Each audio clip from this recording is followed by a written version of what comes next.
L'outil Zoom2Choose est destiné aux enseignants, formateurs, éducateurs, spécialistes de l'orientation qui s'adressent à un public en questionnement sur ses choix de métier ou de formation. Les publics cibles sont plus particulièrement les élèves et les jeunes adultes étant dans une démarche de réflexion sur leur parcours de formation ou d'insertion dans la vie professionnelle.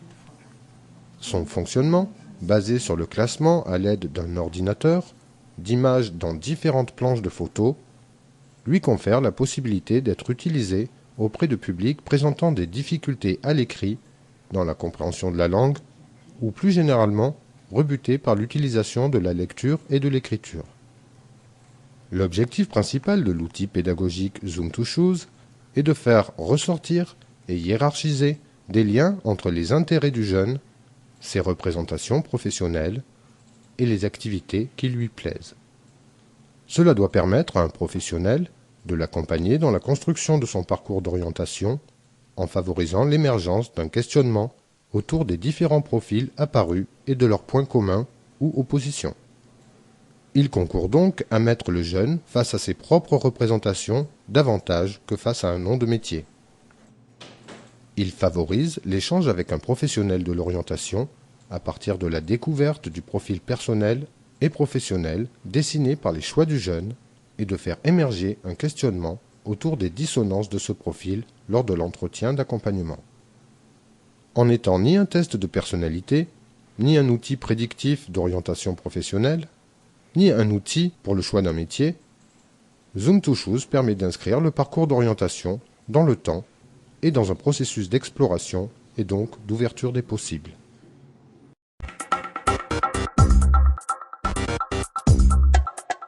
L'outil nécessite un ordinateur par personne. La personne est invitée à classer par ordre de préférence des photos. 12 photos par planche, soit 120 photos réparties sur 10 planches. 8 planches mettent en scène des métiers, 2 planches mettent en scène des activités. Tout au long de l'activité, la personne peut réorganiser ses choix sur la planche active et chaque photo, par le biais d'un double clic, peut être agrandie. Les photos situées au bas de l'écran sont classées par un simple glisser dans les cases vierges au haut de l'écran. La flèche en bas de l'écran valide la planche sur laquelle on ne pourra plus revenir. Et le même exercice sera alors à reproduire 10 fois pour couvrir l'ensemble des planches. La durée de passation est variable selon que la personne aura besoin d'agrandir ou non les photos. Toutefois, on considère qu'elle dure en moyenne 30 minutes. On a justement pour construire un petit peu ce parcours d'orientation et vérifier que la médiation sociale soit en lien avec tes intérêts propres.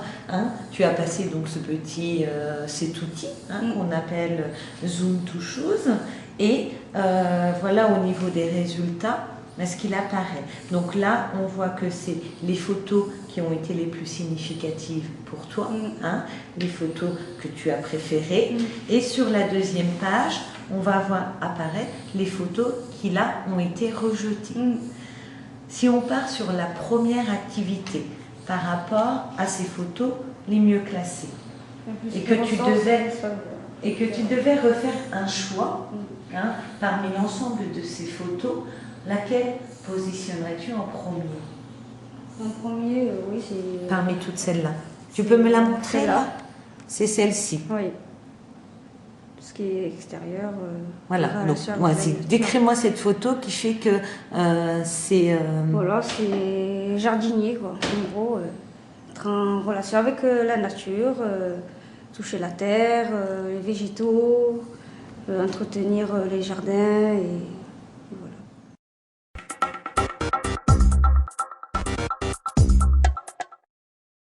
Pourquoi faut-il un spécialiste pour accompagner la personne? Alors, dans le cadre de cet outil, il nous faut un spécialiste pour accompagner la personne parce que c'est un outil qui couvre le champ de l'orientation et la réflexion sur l'orientation ne se règle pas par un simple outil. C'est un outil qui participe à la construction du parcours d'orientation. Et cette construction, elle est forcément dynamique elle est forcément inscrite dans la durée, et c'est bien dans cela que l'accompagnateur est indispensable. Elle est inscrite aussi dans une progression. Et cette progression, il faut qu'elle soit guidée. L'accompagnateur va être le guide de cette progression, de cette inscription dans la durée, de cette continuité. On va travailler sur des représentations. Il faut absolument que l'accompagnateur permette au sujet de se poser des questions sur ses propres représentations, d'aller les confronter à la réalité et également de les confronter aux réalités des autres et aux représentations des autres. Pour ce faire, évidemment, il faut qu'il ait une posture particulière, il faut qu'il mette les personnes en condition. Alors il y a des conditions minimales. Les conditions minimales, c'est mettre la personne en confiance, c'est avoir une attitude bienveillante, c'est favoriser la prise de parole et l'expression de la personne sur ses représentations, parce qu'elle ne va pas se sentir jugée, parce qu'on ne va pas mettre une pression sur ses choix. Il va bien falloir dédramatiser les choix d'orientation et permettre d'aller explorer les représentations inhérentes à chacun des choix. Pour terminer, on a besoin d'un accompagnateur, parce qu'il va falloir aller confronter ces représentations à des réalités, et que ça va être tout l'enjeu de cet outil, c'est de s'inscrire dans un parcours et de permettre des mises en situation. Les mises en situation, ça sera des expériences auprès de professionnels, des rencontres avec d'autres personnes, des participations à des forums, des découvertes d'entreprises, et l'accompagnateur est le garant de ces mises en situation, de ces mises en action. Tu penses à un métier en particulier? Ouais. Lequel? La plomberie. La plomberie? Ouais. Oui. Parce que tu as déjà un petit peu eu des expériences dans ce domaine. Oui, et beaucoup même. Beaucoup. Parce que ça, c'est un projet, à mon avis. Moi, c'est un projet, c'est ça, ouais. C'est le projet. Et donc, tu retrouves un petit peu ces qualités d'équipe, de rapidité, de dynamisme qu'il va falloir aussi avoir dans ce métier. aussi. Il manipule quelque chose. Donc il y a de la manipulation quand même. C'est des activités qui restent, selon vous, manuelles ou... Et ça vous attire. La patience. La patience, être sociable. La patience, la sociabilité. Adidja, tu vois. La création. Oui. Travailler là, c'est Très bien. Youssef. Pour quelle raison tu n'aimerais pas exercer ce métier? Parce que ça, c'est une étude de filles, en fait, de femmes. Voilà, c'est il y a des hommes qui rentrent dedans aussi. Ouais, mais moi, c'est pas mon truc, en fait. Donc ça veut dire que pour toi, Youssef, il y a des métiers de garçons et des métiers de filles. Moi, pour moi, oui. Moi aussi, je pense que c'est Toi aussi. Donc il y a des femmes. Plus d'hommes que de femmes. Ouais, c'est d'accord avec moi. Donc il y a pas de plus en plus de femmes maintenant.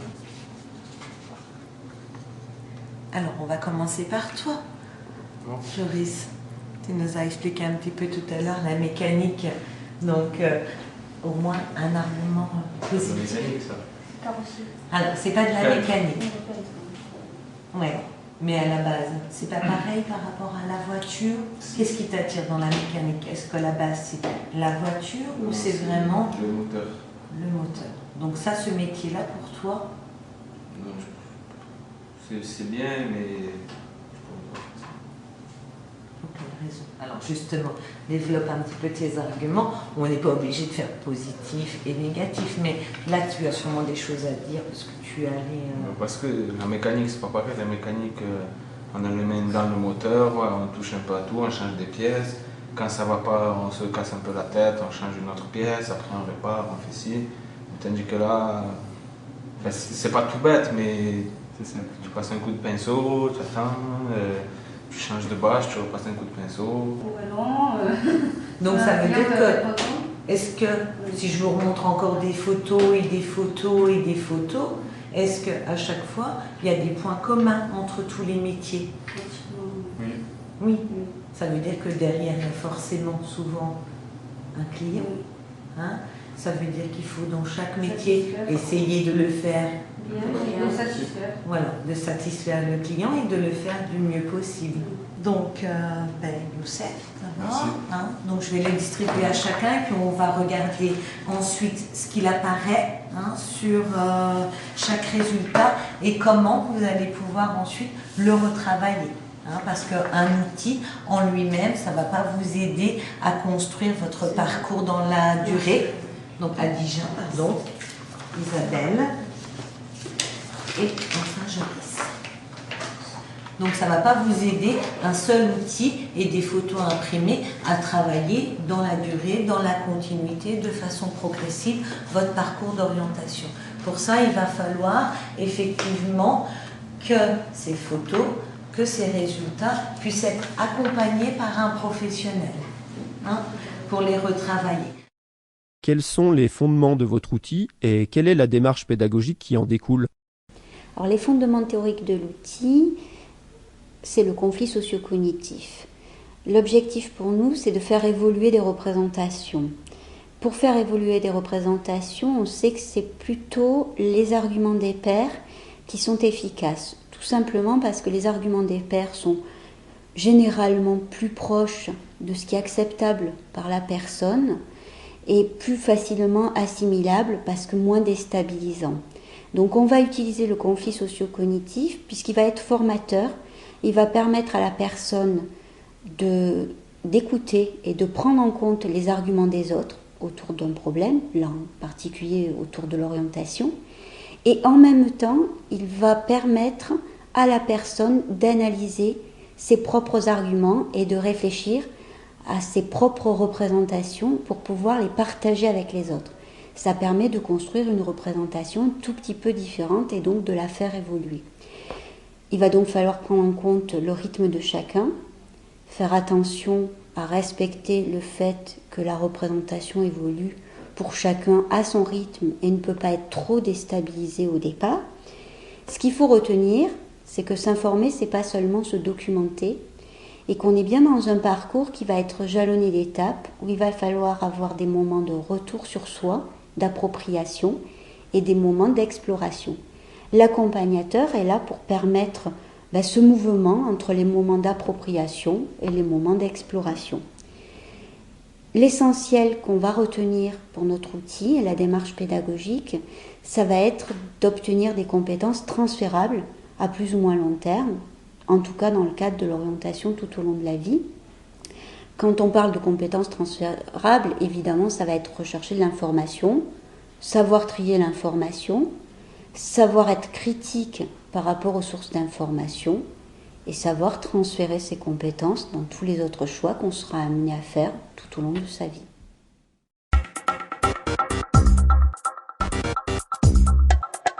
Avez-vous prévu des documents pour accompagner les professionnels qui utiliseront l'outil? Alors nous avons créé un guide pédagogique de l'accompagnateur.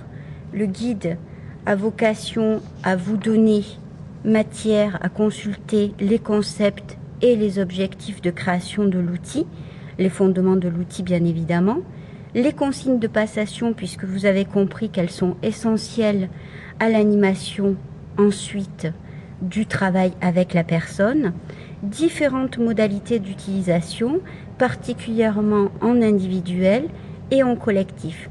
Nous avons mis à votre disposition plusieurs modalités d'animation afin que vous puissiez, selon la taille de votre groupe, selon le public que vous accueillez, pouvoir animer différemment cet outil, tout en respectant le fait qu'il s'inscrit dans un accompagnement de longue durée. Notre logiciel peut être gratuitement téléchargé sur le site d'Eurocordial à la rubrique Zoom to Choose du nom dont nous avons baptisé notre outil.